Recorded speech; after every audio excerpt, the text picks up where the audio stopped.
오늘은 특별히 이제 11월부터 에스라 느헤미야 성경을 가지고 또 이제 오늘 매일 성경 묵상을 또 이제 시작하게 되는데요. 그 전에 이제 어떻게 하면 이거를 좀 내용을 이해하면서 좀 볼 수 있을까? 그 매일매일 저희 큐티하고 묵상하는 본문은 이렇게 끊어져서 일부분 이렇게 조금씩 이제 끊어져서 볼 수밖에 없지만 여기 전체적인 그림에서 이 말씀은 어떤 의미일까를 좀 같이 나눠보는 시간 가질 거고요. 에스라 느헤미야 괄호 열고 학개라고 이제 이야기를 했습니다. 에스라 느헤미야 성경을 보면서 학개 성경을 꼭 같이 짚고 넘어갈 수밖에 없기 때문에, 그리고 매일 성경 사실 학계에 같이 있어요. 에스라, 학계, 느헤미야 이런 순서로 되어 있거든요. 11월 이미 받아보셨겠지만 그 순서로 되어 있거든요. 또 같이 말씀 나누시면서 또 하나님께서 주신 은혜를 좀 같이 구하는 시간 되셨으면 좋겠습니다. 오늘 강의 이제 전에 우리 보경 전사님이 저한테 목사님 찬양인도 준비하시면서 이렇게 한 것 같아요. 목사님 오늘 강의 한마디로 요약하면 뭐예요? 라고 물어보더라고요. 곰곰이 생각하다가, 그렇게까지 생각해 본 적은 없는데 곰곰이 생각하다가 제가 이렇게 대답했습니다. 하나님의 계획은 반드시 성취될 거예요. 이게 오늘 강의 한마디로 요약한 거라고. 여러분, 하나님의 계획 반드시 성취된다는 거 믿으시죠? 하나님의 계획은 여러분들의 삶에 반드시 이루어질 것입니다. 그리고 특별히 하나님의 계획이, 그 놀라운 뜻이 오늘 그 한 사람 한 사람의 삶뿐만 아니라 저와 여러분이 하나님의 뜻에 순종하며 모인 이 교회를 통하여서, 또 우리 공동체를 통하여서 반드시 이루어질 줄로 믿습니다. 오늘 그런 하나님의 뜻을 함께 구하고 또 그 뜻이 하나님의 역사 가운데서 어떻게 이루어지는지 한번 보려고 하는데요. 먼저 지도를 한번 보겠습니다. 네, 보시면 조금 흐리게 보이기는 하겠지만 제가 빨간색으로 체크해드린 부분이 예루살렘 지역이다 생각하시면 될 것 같아요. 세계지도에서 저 빨간색으로 체크되어 있는 부분이 예루살렘 지역이라고 보시면 되고요. 그 밑에 지금 지도 색깔이랑 겹쳐서 잘 보이시지는 않겠지만 약간 분홍색처럼 되어 있는 아랫 지역에 되어 있는 부분이 이집트, 성경에서 애굽이라고 하는 그 나라의 지역입니다. 초록색으로 되어 있는 부분 보시면 저 지역이 아수르 지역이에요. 물론 그 역사 안에서 그걸 보면 저 지역은 일부분 지역인데, 일부분의 지역이고, 물론 더 나라가 팽창하면서 제국화되기는 하는데요. 대충 저 정도의 위치다라는 걸 생각해 보시면 될 것 같아요. 파란색으로 되어 있는데 어디일까요? 바벨론이죠. 예, 바벨론입니다. 파란색 지역이 약간 바벨론의 중심지 같은 지역들이 여기 다 있고요. 그 옆에 노란색으로 되어 있는 부분은 네, 페르시아입니다. 페르시아예요. 그래서 물론 아수르와 바벨론과 이 바사라고 하는 페르시아 이 나라들이 제국화되고 팽창하고 그 세력을 넓혀가면서 저 지역을 다 통치하는 그런 패자의 역할을 하는, 패권국의 역할을 하긴 하는데 대충 저 정도의 위치에 있었겠구나라는 거 생각하시면서 좀 보시면 좋을 것 같고요. 그리고 다음 페이지를 좀 보여주시면요. 저희는 지금 에스라와 느헤미야와 또 특별히 학개의 이 중간에 걸쳐있는 이 전체 성경의 내용을 보면서 전체 역사에서, 이스라엘 역사에서 대충 이 정도의 시기를 지나고 있다라는 것을 이제 좀 보려고 합니다. 페르시아가, 바사가 바빌로니아라고 하는 이 나라를 정복하고 그 이후에 유다 백성들에게 귀환해도, 본국으로 귀환해도 좋다는 그런 조서가, 명령이 내려지게 되는 것이죠. 그래서 이 성전이 건축되고 잠깐 멈췄다가 그 성전을 건축하는 공사가 다시 한번 시작되고 성전이 완공되고 그 이후에 포로가 귀환하게 되는, 2차, 3차 포로 귀환하게 되는 그런 일들이 이런 시간의 순서를 따라서 지금 진행이 되고 있다. 에스라와 느헤미야 성경은 지금 이런 시간의 흐름을 따라서 진행되고 있다라는 것을 좀 이해해 주시면 좋을 것 같습니다. 네. 그러면 제가 이 에스라 느헤미야 성경을 나누기 전에, 이 내용을 본격적으로 보기 전에 제가 방금 보여드렸던 아수르라는 나라와 바벨론이라는 나라와 바사라고 하는 이 세 개의 강한 나라들이 이 이스라엘과 유다에는 어떤 영향을 주고 받았는지, 어떤 영향을 끼쳤는지 그 부분을 좀 역사적으로 좀 보면서 시작을 하려고 하는데요. 먼저 그 지역의 가장 이제 패권 국가로 먼저 힘을, 영향력을 발휘했던 국가는 아수르입니다. 물론 이집트는 당연히 그 안에서 계속해서 그 세력을 강하게 가지고 있었는데요. 그 근동 지역에서 이스라엘과 유다에서 가장 첫 번째 영향을 미친 국가는 아수르라는 왕국입니다. 제국입니다. 이 아수르 왕국은, 아수르 제국은 이방 민족에 대한 강한 우월 의식을 가지고 있었던 그런 나라였어요. 그래서 피지배 민족에게, 정복한 그 나라에게 굉장히 강압적이고 잔혹한 통치를 했다고 그 역사적인 기록에 남아 있습니다.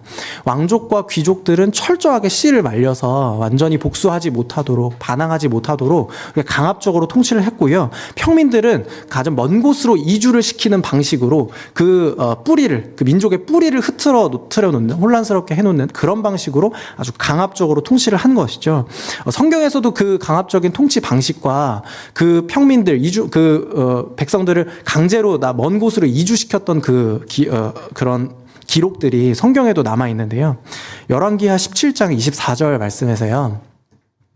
아수르 왕이 바벨론과 구다와 아와와 하맛과 스발와임에서 사람을 옮겨다가 이스라엘 자손을 대신하여 사마리아 여러 성읍에 두매 그들이 사마리아를 차지하고 그 여러 성읍에 거주하니라 이렇게 되어 있습니다. 네, 사람을 옮겨다가 이방 민족들 여러 민족들을 사람들을 옮겨다가 그 이스라엘이 살던 그 자리에다가 두고 또 이스라엘 백성들도 북이스라엘 멸망시킨 이후에 그 평민들을 먼 곳으로 강제 이주시키는 그런 일들을 한 것이죠. 민족이 이렇게 뒤섞이는 과정에서 우리가 잘 알고 있는 사마리아인이 등장하게 됩니다. 이후에 이 사마리아인들 그리고 이 민족이 섞여 있는 이 혼혈된 이런 민족들이 스룹바벨 시대에 성전을 다시 건축할 때가 되면 성전 건축에 참여하고 싶어 해요. 우리도 이스라엘 백성이다. 우리도 이 땅에서 살던 사람들이다. 그래서 그렇게 이야기를 하면서 귀환한 백성들이 성전을 건축할 때 자기들도 참여하고 싶어 해요. 그런데 그걸 막습니다. 스룹바벨이 그걸 거절하죠. 왜 거절하냐면 이것은 너희와 상관이 없는 일이다. 이 피가 섞이고 종교가 섞이고 하나님이 아닌 다른 신들을 같이 섬기는 너희들과 이 일을 같이 할 수 없다 이렇게 이야기를 하는 것이죠. 그래서 이게 에스라 4장 말씀에서도 똑같이 이제 기록이 되어 있습니다. 에스라 4장 2절 말씀에 보시면요. 스룹바벨과 족장들에게 나와 이르되 우리도 너희와 함께 건축하게 하라. 우리도 너희같이 너희 하나님을 찾노라. 이렇게 그 민족들이 거기에 원래 살고 있던 그 땅의 백성들이 이렇게 제안을 하는데요. 에스라는 이것을 거절합니다. 에스라는 이걸 거절하고 귀환한 백성들 위주로 이것을 할 수 있게끔 이 성전 건축을 다시 할 수 있게끔 그렇게 하고 있어요. 아수르 왕 에살핫돈이 우리를 이리로 오게 한 날부터 이렇게 이야기를 하죠. 그들이 직접 이렇게 이야기를 하는 거예요. 아수르 왕이 우리를 이곳으로 옮겨놓은 그리고 사람들을 옮겨놓은 그때부터 우리가 여기에 하나님께 제사를 드리고 있다. 그러니까 이걸 같이 할 수 있지 않겠느냐 이렇게 이야기를 하는데 당연히 같이 할 수 없다 말하는 것입니다. 네, 아수르를 생각하시면 강제 이주 정책이었구나 이렇게 생각하시면 될 것 같아요. 그러면 바벨론을 한번 보면요, 이 바빌로니아라고 하는 이 나라는 분명히 아수르와 비슷한 이 이주 정책을 가지고 있습니다. 이 나라가 잔혹하거나 강압적으로 통치하지 않았다는 것은 아닌데요, 비교적 온건하게 아수르의 잔혹함보다는 조금 덜하게 이 피지배 민족들을 통치했다. 이렇게 생각하시면 되겠습니다. 그러니까 사실은 다니엘 같은 사람이 나올 수 있었겠죠. 이제 바벨론의 포로로 끌려갔던 이 다니엘이 거기서 씨를 멸함 당하지 않고 거기에서 높은 위치까지 이 직급을 받게 되잖아요. 직급을 받고 아주 고위층에 올라가는 것을 볼 때 이 바벨론의 정책은 그보다는 상당히 온건할 수 있고 또 피지배 민족이라고 하더라도 실력 있고 또 어떤 왕족과 귀족들을 좀 포용하는 그런 정책들 좀 펴고 있었다. 좀 이렇게 보시면 될 것 같습니다. 바벨론 하면은 생각나는 게 바벨론 유수잖아요. 포로로 끌려갔던 그 유다의 백성들이요. 네. 이 유다의 백성들이 포로로 끌려가되 이주민 거주 지역이 따로 이제 있었다고 하는데요. 그 자리에서 자유민보다는 좀 덜한 그런 위치를 누리면서 그런 지위를 누리면서 살았다고 합니다. 뭐 노예로 살기도 하고 조금 자유롭게 농사도 짓고 뭐 이렇게 살긴 하지만 자유인의 위치보다는 조금 덜한 그런 위치에서 살았을 것으로 추측합니다. 바벨론에 이제 포로로 끌려간 이제 유다 백성들이 뭐 언제 포로로 끌려갔냐, 그 몇 번이냐, 어떻게 끌려갔냐, 뭐 이런 거는 좀 차이가 좀 있을 수 있지만 저는 이제 굵직굵직하게 1차, 2차로 2번 이렇게 나누려고 해요. 좀 자세하게 알고 싶으시면 제가 작년에 아마 11월에 했던 예레미야 강의가 좀 도움이 되실 거예요.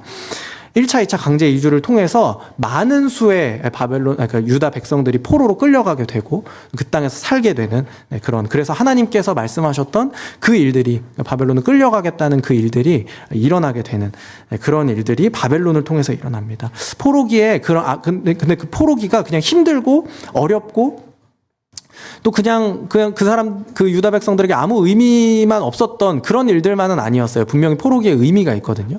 포로 시대를 지나면서 이스라엘 백성들의 이 신앙이 이 지금의 어떤 유대교의 형태, 혹은 이제 신약 시대에 나와 있는 그 유대교의 형태로 조금씩 변화하게 됩니다. 성전 중심에서 모였던 사람들이 그 마을 단위의 회당을 중심으로 모이는 그런 종교의 변화가 좀 일어나게 되고요.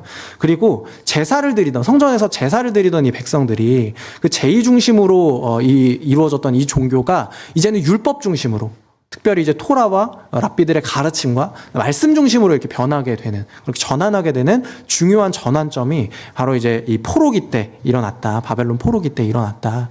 이렇게 생각하시면 될 것 같습니다. 네.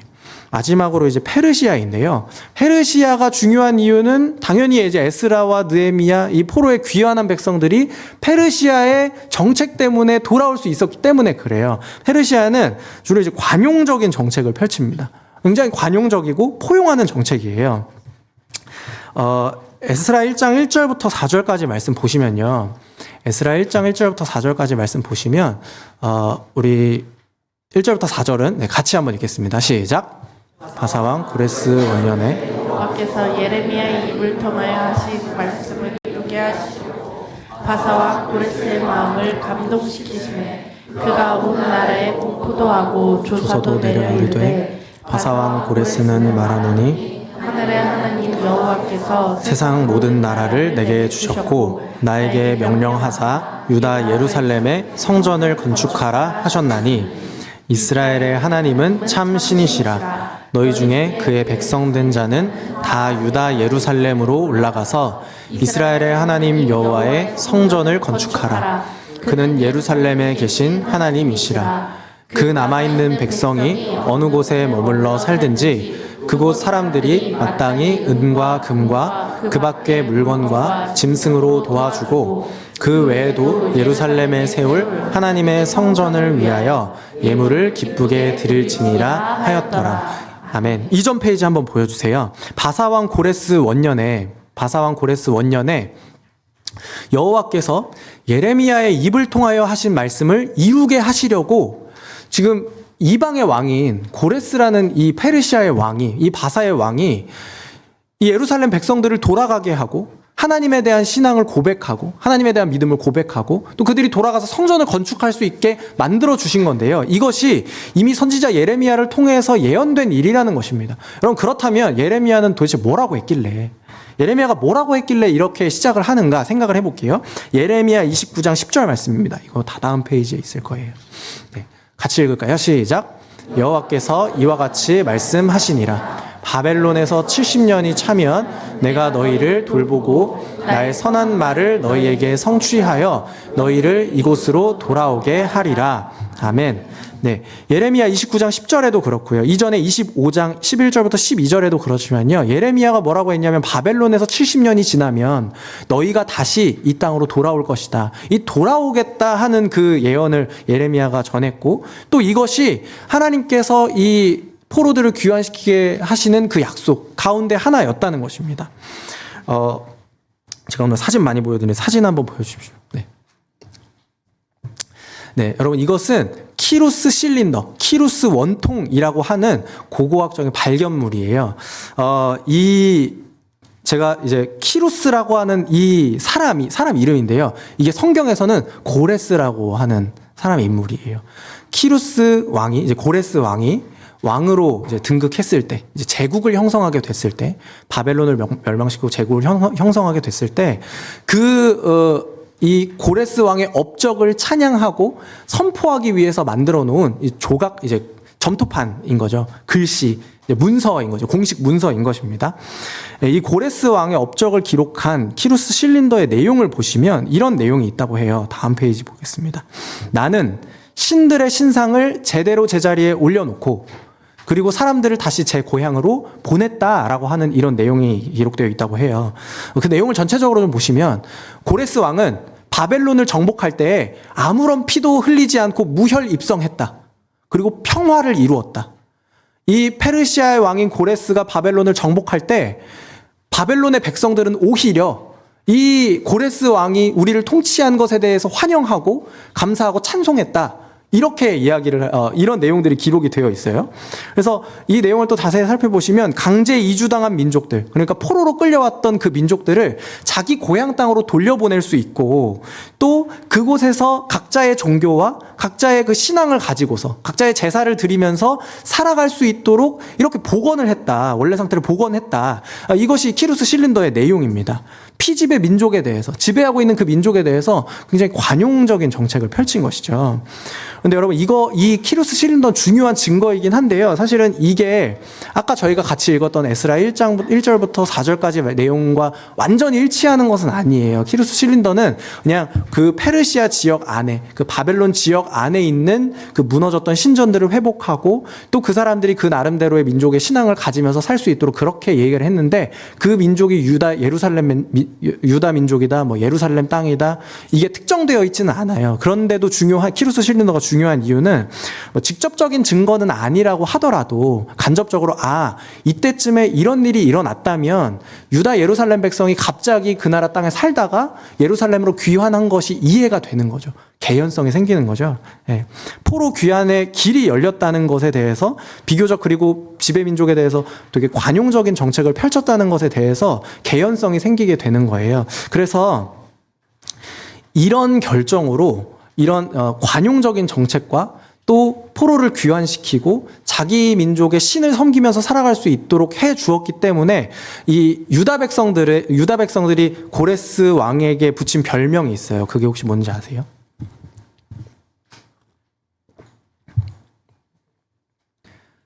유다 백성이 페르시아의 왕이었던 고레스에게 붙인 별명이 뭐냐면 메시아였어요. 메시아. 이방의 민족의 왕인데도 이 성전을 회복할 수 있고 이 하나님의 말씀을 성취하는 그런 이제 놀라운 일들을 했다라는 의미에서 이 사람 메시아라고 불러요. 압제자 밑에서 고통을 받는 백성을 구원해주는 사람. 이게 메시아 신앙이잖아요. 고통받는 백성을 구원해주는 사람, 해방시켜주는 사람. 이게 가지고 있었던 메시아 신앙이잖아요. 완전하지는 않지만 이 이방 민족의 왕이었던 고레스를 통해서 하나님께서 그 메시아 신앙, 그 예루살렘 백성들이 가지고 있던, 유다 민족이 가지고 있던 그 메시아 신앙을 이루어 주시는 그 일들을 볼 수 있는 것이죠.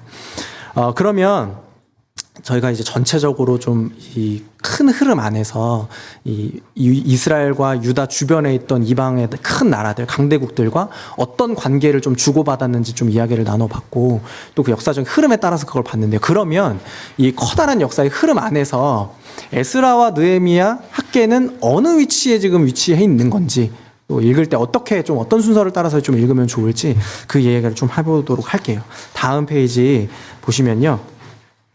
그럼 보시기 전에 마지막 제가 준비한 사진일 것 같은데요. 그렇죠? 네. 여러분 첫 번째 페이지에 보시는 그 내용들을 제가 이렇게 옮겨 놓은 건데요. 보시면 제가 주황색으로 또 이렇게 표시한 부분이 있어요. 이 부분이 여기까지의 내용이 에스라 1장부터 6장까지의 내용이다 생각하시면 돼요. 첫 번째로 포로가 귀환하고 1차 포로 귀환하고 성전 건축 착공하는부터 15년 정도 멈췄다가 15년, 16년 멈췄다가 다시 공사가 재개되고, 그리고 이제 성전이 완공되기까지의 그 일들, 여기까지가 에스라 1장부터 6장까지의 내용이다. 이렇게 생각하시면 되고요. 두 번째, 이제 2차 포로 귀환했을 때의 그 내용들이 이제 에스라 17장부터 10장까지의 내용이다. 이렇게 생각하시면 될 것 같아요. 그 이후에 3차 포로 귀환 때 있었던 일들이 마지막 이제 느헤미야의 일들, 느헤미야 성경에 나와 있는 1장부터 13장의 그 내용이다. 이렇게 생각하시면 되겠습니다. 네. 그래서 구조를 같이 보시면서 저희가 이제 4번을 같이 보실게요. 이 구조를 같이 보시면서 주요 사건들, 이때쯤 어떤 일들이 지금 일어나고 있었는지 그걸 같이 좀 보도록 하겠습니다. 네, 첫 번째는 이제 1차 귀환 때 있었던 일이에요. 이때 1차 귀환 때 그 이전에 이제 페르시아가 바벨론이라는 대제국을 정복하고 그 지역의 전체적인 이제 패권을 장악하게 되는 페르시아의 시대가 이제 시작이 되는 것이죠. 이때 페르시아의 왕은 키루스 2세, 이제 고레스 왕이다. 네, 이렇게 생각하시면 될 것 같습니다. 그리고 나서 고레스의 칙령이 반포됩니다. 저희가 아까 같이 나누었던 에스라 1장 1절부터 4절까지의 말씀이 그 고레스가 직접 이제 반포했던 조서와 칙령의 내용들이에요. 네, 그러면서 유다 예루살렘 백성들이 자기 본국으로 이제 돌아가게 되는, 귀환하게 되는 그런 일들이 일어납니다. 이 귀환의, 이 1차 포로 귀환 때 가장 중심이 됐던 인물은 스룹바벨과 여호수아, 예수아라고 하는 그런 인물이에요. 이때 1차 포로 귀환 때 귀환했던 그 일반 대중들이 약 한 5만 명 정도가 된다고 해요. 가장 이제 많은 숫자가 귀환하게 되는 것이죠.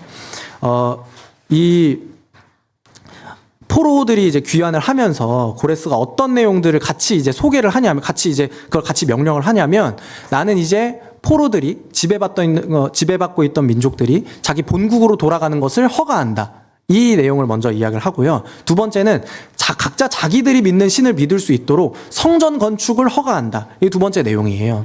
세 번째는 바벨론 때 가져왔던 그 성전에서 쓰던 뭐 그릇들, 도구들 이런 것들 다 다시 가져간다. 반환한다. 이런 내용이 세 번째로 기록이 되어 있고, 네 번째는 성전 건축에 필요한 자재들을 지원한다. 적극적으로 지원한다. 이 내용들이 첫 번째 이제 고레스 칙령에 들어가 있습니다.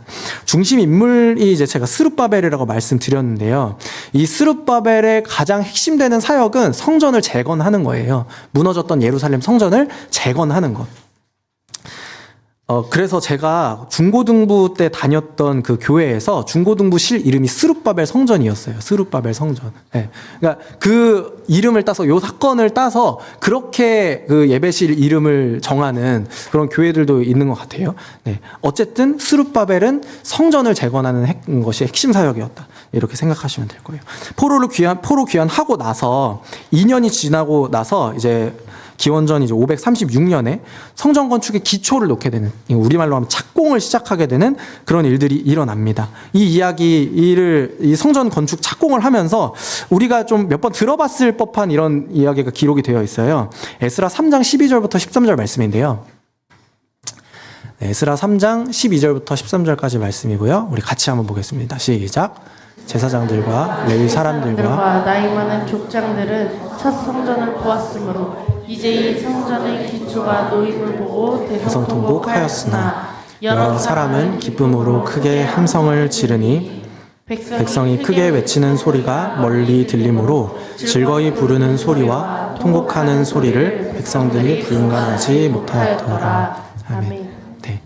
이 성전의 건축을 착공하면서 건축자가 여호와의 성전의 그 기초를 놓을 때 성경에서는 이스라엘 왕 다윗의 규례대로 원래 정해져 있던 그 말씀대로 여호와를 찬송하는 일들이 있었다라고 이야기를 합니다.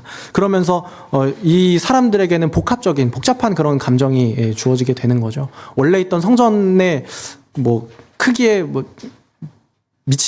한참 미치지 못하는 그런 이제 기초를 놓게 되었으니까요.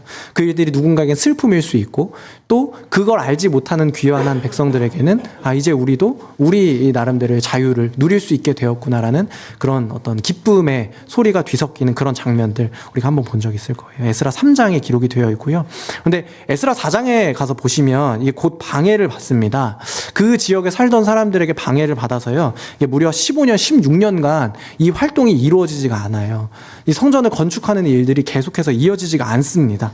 그러다가 이제 기원전 520년이 되면 이 성전 공사가 다시 시작하게 되는데요. 이 성전 공사를 다시 시작하는 일에 있어서 가장 또 중요한 역할을 했던 선지자가 바로 학개 선지자입니다. 네. 학개라는 선지자가 이런 이야기를 합니다. 하나님의 말씀을 받고 학개 선지자가 이렇게 이야기를 합니다. 여호와의 말씀이, 학개 1장 3절부터 4절까지 말씀이요. 여호와의 말씀이 선지자 학개에게 임하여 이르시되 이 성전이 황폐하였거늘 너희가 이때에 판벽한 집에 거주하는 것이 옳으냐. 성전이 재건되는 그 사역이, 그 핵심적인 사역이 15년 16년 동안 멈춰 있고 아직 아무것도 이루어지지 않았는데 너희들만 이렇게 귀환했다고 이제 판벽한 이게 단단한 안전한 그 집에 살고 있는 것, 그러면서 평안하기를 바라는 것, 이것이 너희에게 옳은 일인 옳은 태도냐, 옳은 일인 것이냐 하는 것을 학개 선지자가 이 백성들에게 선포를 해요. 그 이후에 에스라 5장에서 보시면 이것이 다시 성전을 건축하는 핵심적인 이제 계기가 됩니다. 선지자들, 곧 선지자 학개와 이도의 손자 스가랴가 이스라엘의 하나님의 이름으로 유다와 예루살렘에 거주하는 유다 사람들에게 예언하였더니, 이에 스알디엘의 아들 스룹바벨과 요사닥의 아들 예수아가 일어나 예루살렘에 있던 하나님의 성전을 다시 건축하기 시작함에 하나님의 선지자들이 그들과 함께 있어 그들을 돕더니. 학계의 이 선지 사역을 통하여서 멈춰있던 성전 건축 사역이 다시 시작되고 이제 힘을 얻어서 한 4년 만에 성전이 완공되는 그런 일들이 일어나게 되는 것이죠. 그래서 학계의 선지자가 너희가 이때 판벽한 집에 거주하는 것이 옳으냐 이렇게 이야기하니까 백성들이 이렇게 얘기했다고 해요. 이렇게 대답했다고 해요. 내가 학계, 죄송합니다. 죄송합니다. 헛소리를 하게 되네요. 성전이 내가 할게 하니까 성전이 완공됐습니다. 네, 4년 만에. 그리고 유월절을 기념하게 되는 이 일이 이제 일어납니다. 네, 유월절을 기념하고 성전에서 기념하는 그 기능이 회복되는 일들이 일어나게 되는 것이죠. 갑자기 열이 올라와요. 하도 이상한 소리 했더니 갑자기 열이 올라와요. 그 이후에 수많은 시간이 지나서 약 58년 정도 되는 시간이 지나서 두 번째로 포로들이 귀환하는 일들이 일어나요. 이때 이 귀환자들을 이끌었던 핵심 인물은 에스라라는 사람이에요. 학사였던 에스라, 학사이자 제사장이었던 에스라라고 이야기를 합니다. 에스라 7장 1절 말씀에 보시면요, 이 일 후에 바사왕 아닥사스다가 왕위에 있을 때에 에스라라 하는 자가 있으니라. 그는 스라야의 아들이요 아사랴의 손자요 hil기야의 증손이요. 네. 여기서 제가 강조했던 표현 이 일 후에라는 이야기는요, 아까 제가 말씀드렸던 성전이 완공되고 그리고 유월절을 기념했던 그 일 이후입니다. 그러니까 이 6장과 7장 사이에는 58년의 시간, 거의 60년이 되는 시간의 간격이 있는 거예요. 그래서 잘 이어지지 않더라도 읽으실 때 이걸 좀 생각하시면서 지금 수많은 시간이 지났구나, 요걸 좀 생각하시면서 보면 될 것 같아요. 중심 인물 제가 말씀드렸던 학사이자 제사장이었던 에스라라는 사람인데요. 에스라는 요즘 이제 사람들이 쓰는 말로 하자면 율법 덕후예요. 율법 덕후. 모세의 율법에 익숙한 학자라고 소개하고 있고요. 여호와의 계명과 율례를 많이 배운 사람이다, 이렇게 에스라를 소개합니다. 그리고 또 하나님의 율법의 완전한 학자 겸 제사장이다, 이렇게 소개하는 글이 나와요. 이 에스라를 중심으로 이때 페르시아 왕은 그 고레스 왕보다 한참 뒤에 있는 왕이겠죠. 시간이 많이 지났으니까요. 아닥사스다라는 왕인데요. 이 아닥사스다라는 왕이 에스라를 임명했고 그 에스라를 파송하는 그런 일입니다. 그래서 에스라가 거의 한 1700명, 1800명 정도 되는 그 사람들을 데리고 같이 예루살렘으로 귀환했다, 이렇게 성경에 기록하고 있습니다. 에스라 7장을 보시면 에스라의 어떤 소개하는 내용들이 1절부터 10절까지 말씀에 이제 7장 1절부터 10절까지 말씀에 이제 기록이 되어 있는데, 마지막 10절 말씀에서 이 에스라가 어떤 기도를 했는지, 이 어떤 하나님 앞에 헌신을 했는지를 기록합니다. 10절 말씀인데요. 이것도 같이 한번 읽을게요. 에스라가 여호와의 율법을 연구하여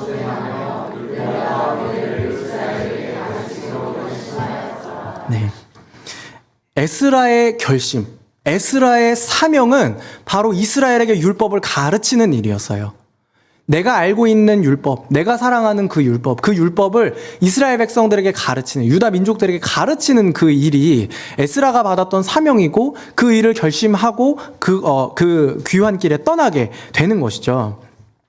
그래서 에스라가 했던 사역의 핵심은 율법을 회복하는 것입니다.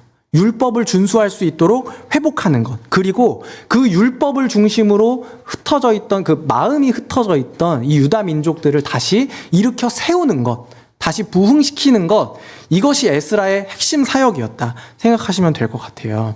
아닥사스다 왕이 에스라를 파송하면서 똑같이 이제 조서를 써서 명령을 해가지고 그 명령을 받아서 에스라가 그걸 활용할 수 있도록 도와주는데요. 그 조서의 내용이 이제 성경에 기록이 되어 있고 그 내용이 에스라 7장 11절부터 26절에 먼저 이제 기록이 되어 있어요.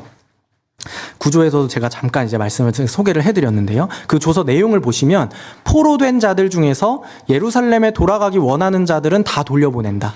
그리고 에스라를 파송해서 본국에 있는 백성들을 가르치고 또 재판할 수 있도록 다스릴 수 있도록 그래서 그 나름대로의 자치 조직을 형성할 수 있도록 허가한다. 이런 내용이 또 기록이 되어 있고요. 그리고 하나님께 바칠 제물을 주어서 같이 보낸다. 그 제물을 주어서 보낸다. 이게 있고 또 이스라엘 백성들의 유익을 위해서 필요한 것이 있다면 그것을 가져다가 쓸 수 있도록 그것도 허가해줘요.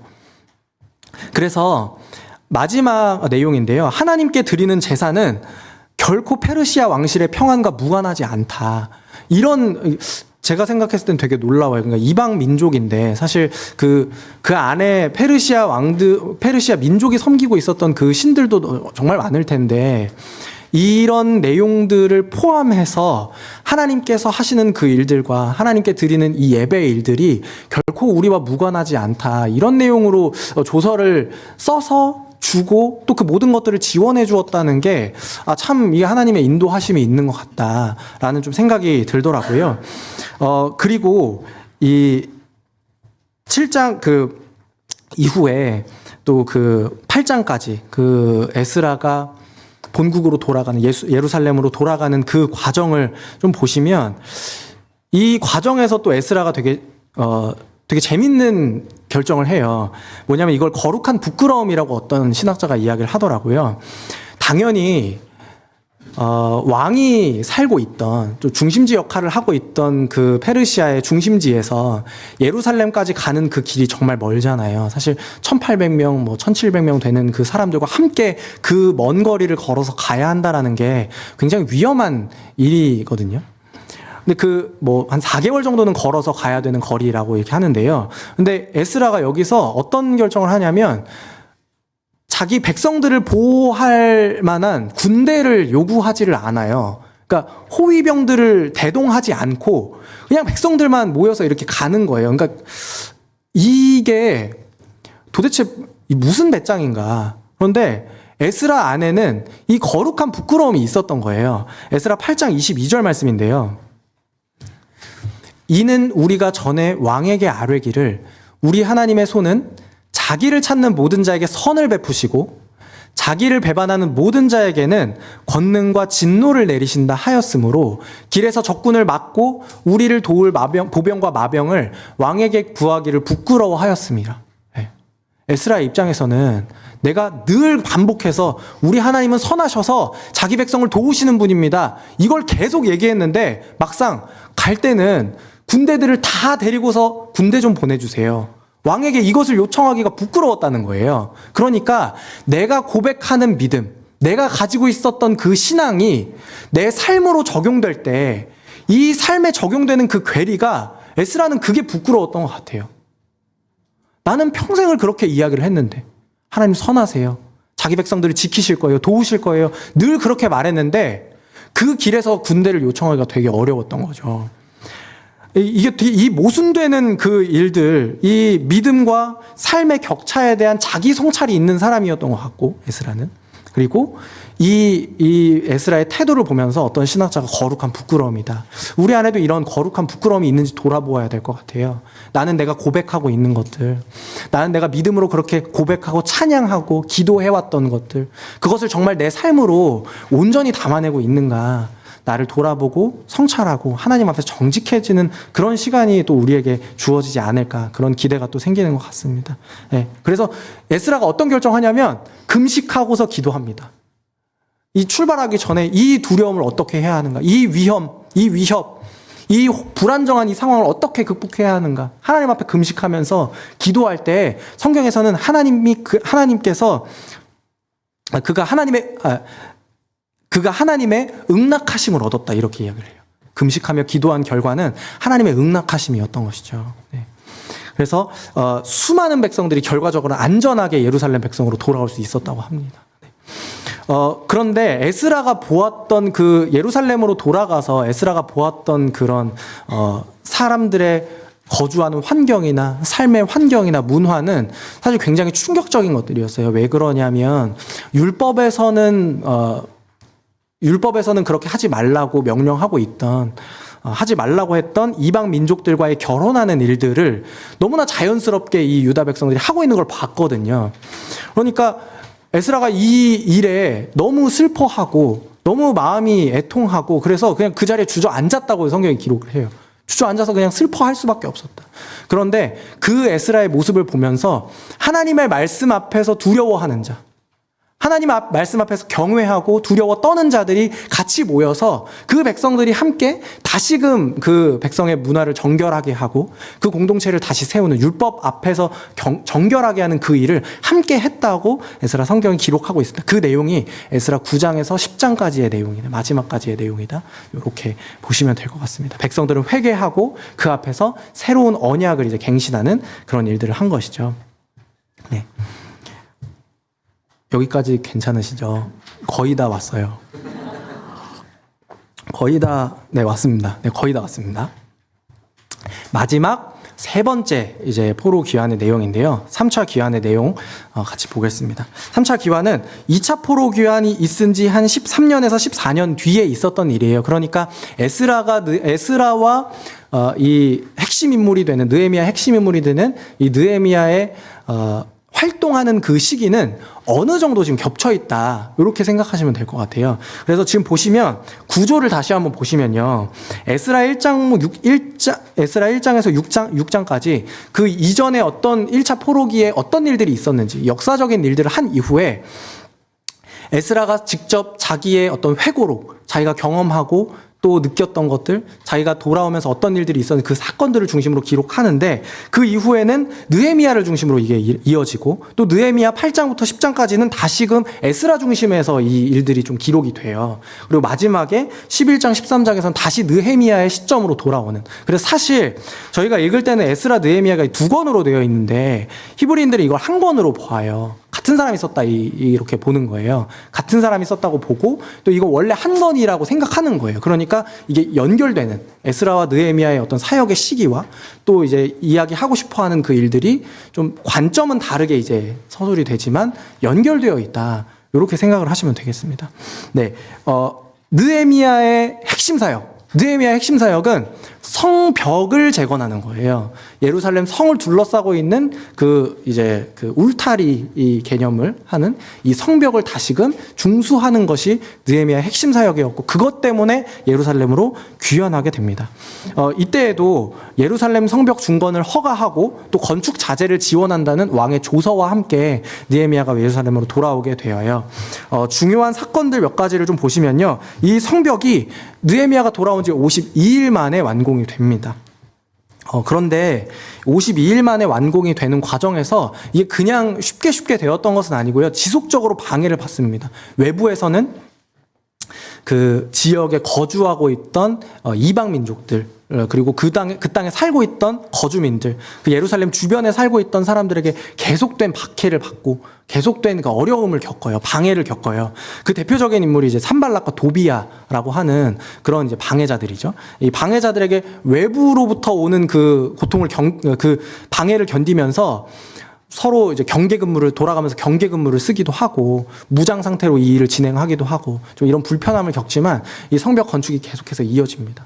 그런데 이 외부에만 적이 있었던 게 아니라 공동체 내부에도 적이 있었던 거예요. 뭐냐면 귀족들과 그 백성들의 우두머리 정도 되는 그 마을 이장 정도 되는 사람들이라고 해야 될까요?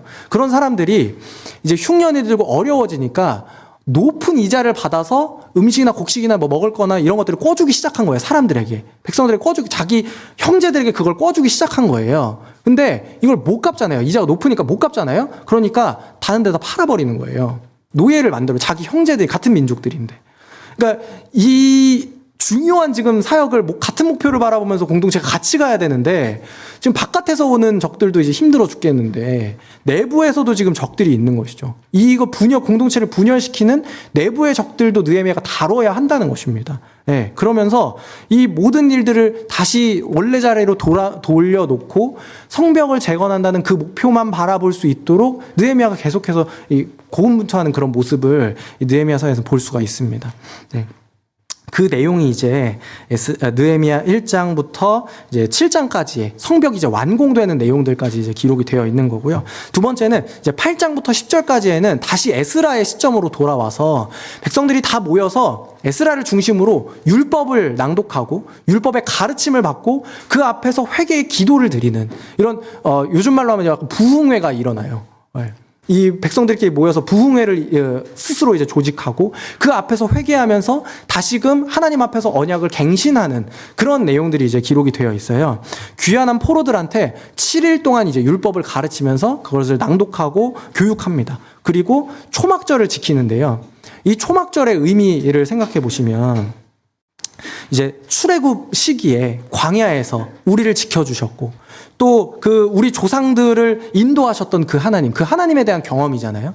그 역사들을 쭉 이제 가르쳐 주면서 이 하나님께서 우리 조상들을 지키셨던 하나님께서 여전히 우리에게도 함께하고 계신다. 이 하나님께서 우리의 하나님이 되신다라는 그 어떤 가르침, 그런 어떤 신학들을 계속해서 백성들과 주고 받는 것이죠.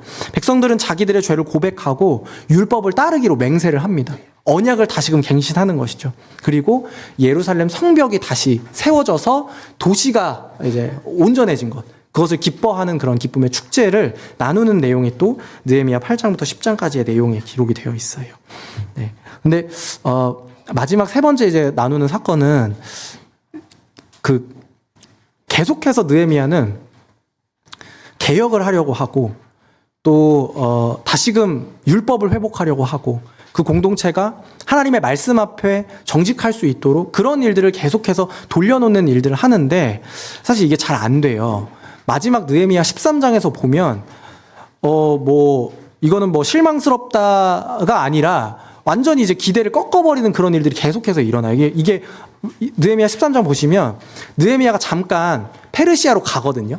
잠깐 이제 왕을 뵙기 위해서 또 왕에게 보고할 일들도 있고 뭐 이런 일들이 있었겠죠. 그러면서 페르시아로 가면서 예루살렘 자리를 비워요.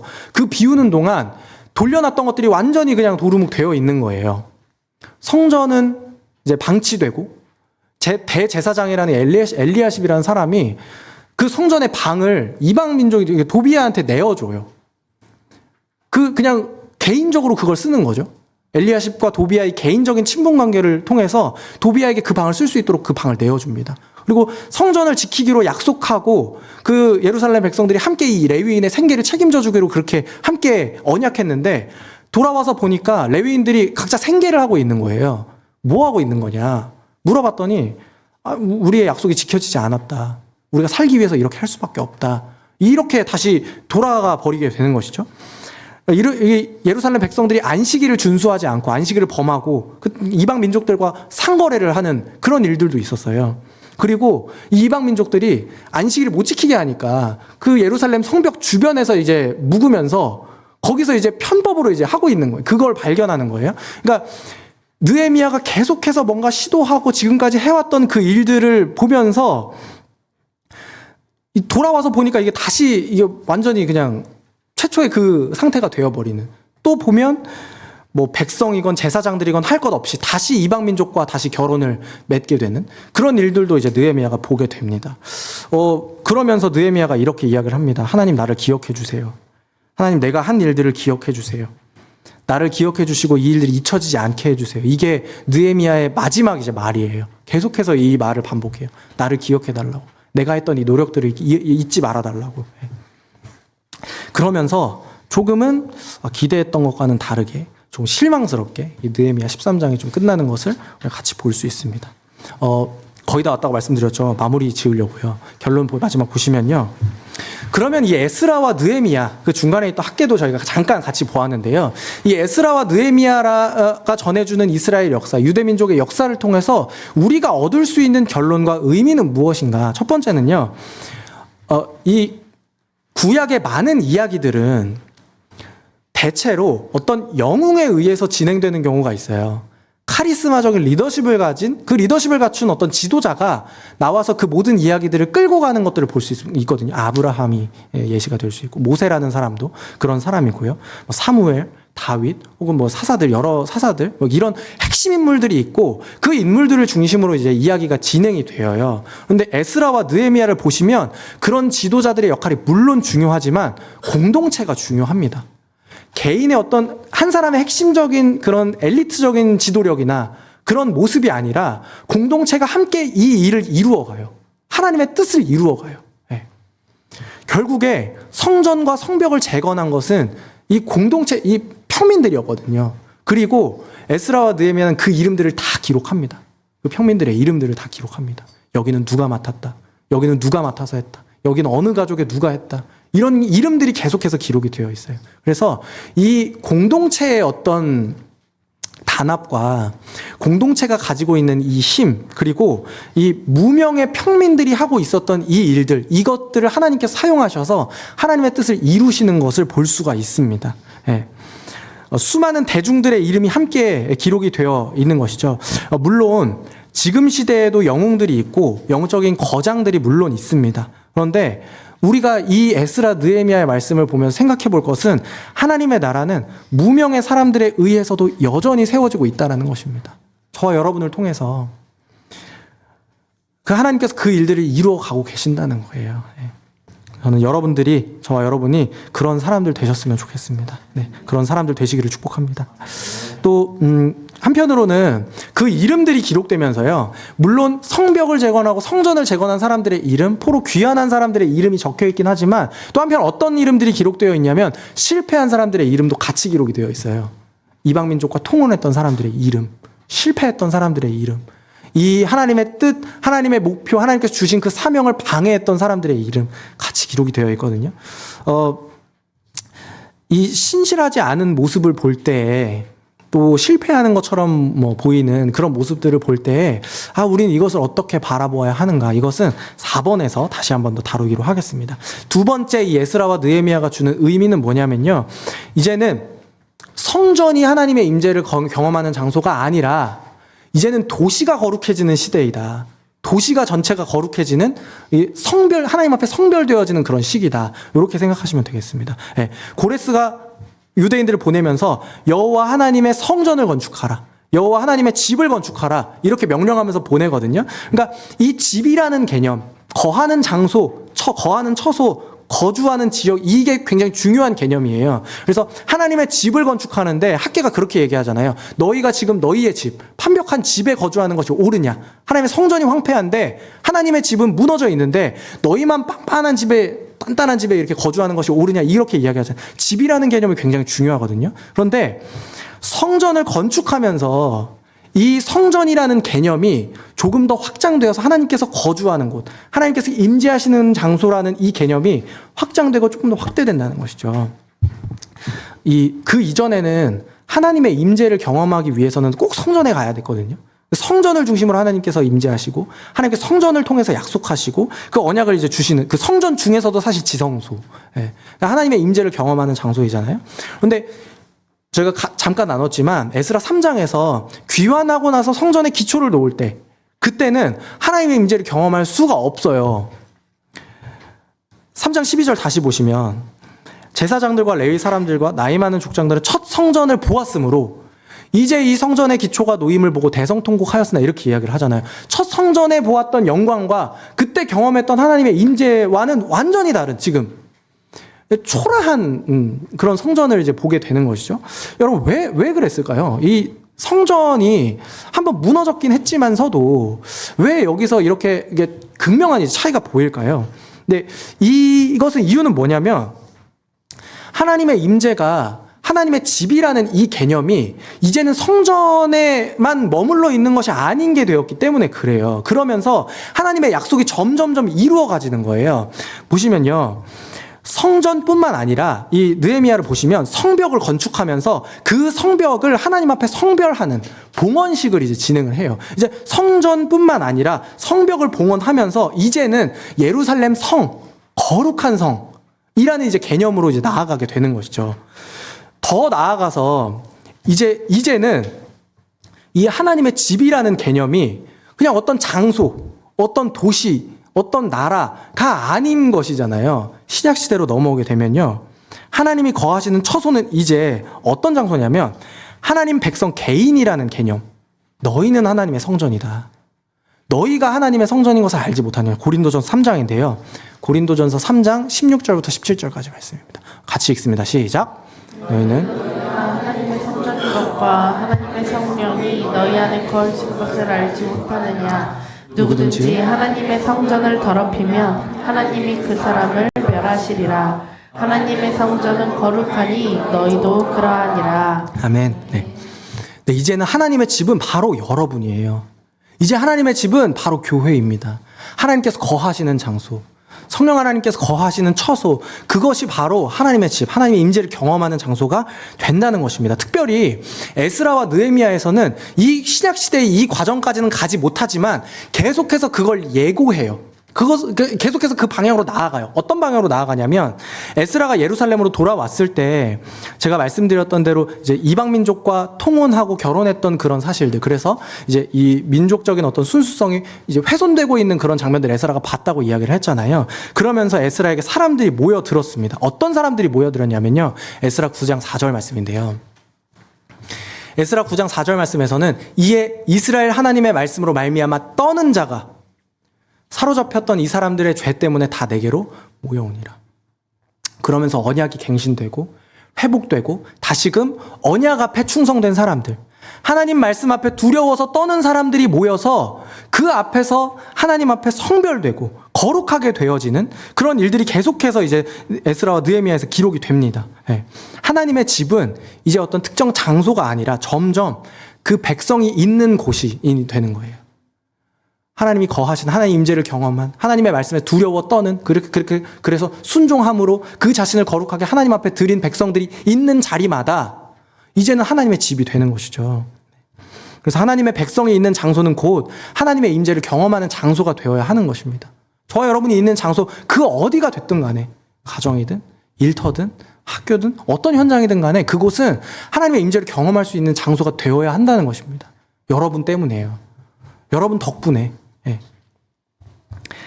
네, 그리고 세 번째 에스라와 느헤미야 성경이 주는 의미는요. 말로 선포되었던 그 시대가 이제는 어느 정도 마무리가 되어가고 기록된 하나님의 말씀이 조금 더 권위 있게 여겨지는 더 활용되는 그런 시대로 넘어가는 것입니다. 에스라와 느헤미야에서는 계속해서 기록된 문서들이 되게 중요해요. 제가 맨 처음에도 키루스 실린더 보여드렸잖아요. 기록된 문서잖아요. 그 기록된 문서를 통해서 예루살렘 백성들이 귀환하게 되고 또 여러 왕들의 조서를 통해서 성전과 성벽을 건축할 수 있는 그런 도움들도 받게 되고 하나님의 선하신 그 인도하심을 경험할 수 있게 되는 그런 것들을 경험할 수 있는데요. 특별히 이 기록된 문서 중에서 가장 우리가 중요하게 다루어져야 하는 것은 바로 율법입니다. 율법. 하나님의 말씀. 그래서 특별히 하나님의 집을 건축하는 데 있어서 여러 왕의 조서들이 그걸 도왔지만 결국에 하나님의 말씀이 없다면 율법 앞에 다시 회복되고 갱신되는 그 일이 없다면 하나님의 집을 재건하겠다는 그런 목표는 결코 이루어질 수 없는 일이 되는 것이죠. 네. 에스라도 그렇잖아요. 모세의 율법에 능통한 자, 모세의 율법에 익숙해서 그걸 가르치기로 결심한 자, 백성들에게 그걸 선포하기로 결심한 자, 그 한 사람이 율법을 선포하는 그 일을 위해서 파송받기도 하고 또 유다 공동체가 율법을 중심으로 모이고 율법을 중심으로 그 언약을 다시금 갱신하고 하나님 앞에 다시금 회개하면서 그 갱신하는 가운데 자기 이름을 기록했다 이렇게 성경에서 또 이야기를 해요. 자기 이름을 기록했다. 기록된 문서의 역할인 것이죠. 네. 다시금 그 말씀에 헌신하는 그런 일들을 우리가 같이 볼 수 있습니다. 그래서 이 시기가 중요한 것은 제가 아까 말씀드렸던 대로 처음에 말씀드렸던 대로 제사 중심의 어떤 종교 문화에서 율법 중심의 문화 그리고 성전 중심의 문화에서 이제 회당 중심의 문화로 조금씩 이제 이동하고 있는 전환되고 있는 시기다 말씀드렸잖아요. 그래서 이 기록된 말씀 율법을 중심으로 하는 이 유대교가 형성되고 그리고 그 이후에도 기독교의 형성 과정에서 아주 중요한 역할을 하게 되는 것을 우리가 볼 수가 있습니다. 마지막 4번입니다. 고생 많으셨습니다. 다 왔습니다. 네. 언약이 성취되는 과정에서 이 에스라와 느헤미야의 결말을 보시면 아시겠지만 너무 실망스러워요. 좋은 뜻을 품고 하나님께서 다 도와주시는 그 인도하심을 받고도 백성들이 돌아와서 계속해서 실패하고 넘어지는 상태로 다음 장면을 보게 된단 말이에요. 느헤미야 13장은 정말 처참한 것 같아요. 실망스럽고 어떻게 보면 찜찜해요. 약속이 이루어지는 것 같은데 그 약속이 성취되어서 우리가 이 자리로 돌아왔는데 왜 이렇게 마무리가 될까? 네. 성전이 완성되고 성벽이 다 건설되었다고 해서 언약이 완전히 성취된 것은 아닌 시점이죠. 네, 당연히 완전히 성취된 시점은 아니죠. 그 언약이 완전히 성취되기 위해서는 예수님께서 오셔야 되니까요. 네, 어떻게 보면 언약을 갱신하고 헌신하고 하나님의 뜻을 품고 그 앞에 헌신하고 결단해서 내가 율법 앞에서 다시금 하나님께 내 삶을 드립니다. 하나님만 사랑합니다. 내 삶 드리기 원합니다. 이렇게 고백한다고 해서 완전할 수 없다는 것은 저와 여러분이 지금 이제 살아가고 있는 이 교회도 우리의 소그룹도 우리의 다락방도 우리의 가정도 어쩌면 마찬가지 아닐까요? 유혹도 있고 방해도 있습니다. 내부의 문제도 분명히 생깁니다. 그런데 가만히 생각해 보면 그게 교회라는 걸 생각해 보게 돼요. 아, 그게 교회구나. 완전한 공동체가 아니구나. 우리가 완전해질 수 있는 이유는 우리가 신실해서가 아니라 하나님이 그 약속 신실하게 이루어 가시기 때문이구나. 우리는 에스라 느헤미야를 통해서 그걸 발견할 수 있는 거예요. 여러분, 그게 교회고요. 그런 신실하지 않은 모습이 우리의 솔직한 모습입니다. 그래서 끊임없이 율법 앞에서, 끊임없이 말씀 앞에서 하나님 말씀 앞에 두려워 떠는 자 되기를 원하고 또 그것이 단지 그냥 말씀 잘 지키고 말씀 잘 읽고 말씀 잘 이해하고 이게 아닌 거잖아요. 하나님의 말씀을 두려워함으로 경외함으로 그걸 받을 수 있고 그 앞에 내 삶을 계속해서 녹여드리기를 원하는 거. 여러분 이게 없다면 여러분 이런 일들이 없다면 우리의 신실하심을 바라본다면 우리에게는 정말 그 소망이 없을 거예요. 하나님의 계획 안에서 이 모든 일들이 의미가 있으려면 우린 이걸 이해해야 합니다. 고난 없는 승리가 없고 인내 없는 영광이 없다. 그걸 계속해서 다듬어가고 깎아가는 그런 노력이 없다면 그 하나님의 신실하심을 계속해서 닮아가려는 그런 노력이 우리 가운데 없다면 우리는 참 우리가 살아가는 이 교회와 우리가 함께 나누는 이 교제는 얼마나 무익할까요? 네. 하나님께서 이 모든 일들을 신실하게 이루어 가신 줄 믿습니다. 네. 그래서 우리는 이렇게 이 약속을 기대하면서 새로운 하나님의 일하심을 또 기대할 수 있는 것이죠. 예레미야 31장 33절인데요. 우리 이 말씀 마지막으로 같이 한번 읽겠습니다. 33절 같이 읽습니다. 그러나 그 날 후에 내가 이스라엘 집과 맺을 언약은 이러하니 곧 내가 나의 법을 그들의 속에 두며 그들의 마음에 기록하여 나는 그들의 하나님이 되고 그들은 내 백성이 될 것이라. 여호와의 말씀입니다. 아멘. 몸의 노력이 참 중요합니다. 네, 몸의 노력이 참 중요합니다. 그런데 하나님께서 이렇게 약속해 주세요. 마음을 변화시켜 주겠다고. 너희 마음을 새롭게 해 주시겠다고. 이 약속을 기대하면서 에스라 느헤미야가 계속해서 가고 있습니다. 여러분 성령 하나님께서 함께 하심으로 인해서 여러분의 삶이 하나님께서 거하시는 처소 되기를 원합니다. 그리고 또 하나님께서 우리의 마음을 날마다 새롭게 변화시켜 주심으로 인하여서 여러분의 삶에 하나님의 임재를 경험하시고 또 제가 처음에 같이 나누었던 것처럼 하나님의 뜻이 반드시 여러분들을 통해서 이루어지는 줄 믿습니다. 네.